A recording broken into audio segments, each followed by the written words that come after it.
Someone snores very loudly every night, and you might think that they're just loud snorers. But what if I tell you that they may be undergoing a medical condition known as sleep apnea? Hey everyone, I am Adrisha, a first year MBBS student, and today we'll learn about the difference between normal snoring and sleep apnea. So, normal snoring is when there is a narrowed air passage, and when the air flows in, there are vibrations of the throat structures, and this causes that loud, noisy sound, and that is known as snoring.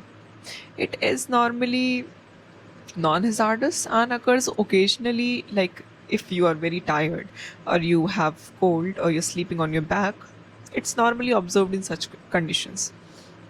Whereas sleep apnea is completely different. Sleep apnea, in its most common type, is obstructive sleep apnea. In obstructive sleep apnea, there are repeated blockages in the air passage. So there are periods of pauses or repeatedly gasping or choking while sleeping. The person wakes up gasping or choking because he has difficulty in breathing. So every time his breathing stops, the brain consciously wakes up to again start the breathing and to restore the original rate of breathing.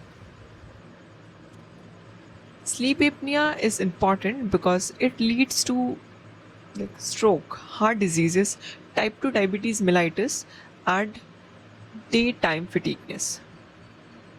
The normal symptoms noticed by such people is they have morning headaches, they have daytime sleepiness, daytime fatigue, and the other people normally observe there are pauses in their breathing while they sleep and gasping, choking while sleeping. The possible treatment depends upon the severity of the disease.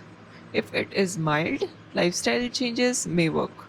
But if it's severe, continuous positive airway pressure is recommended by doctors. And that's it for sleep apnea. So now you next time see somebody snoring, you might just think that it may be an underlying medical condition which is treatable indeed.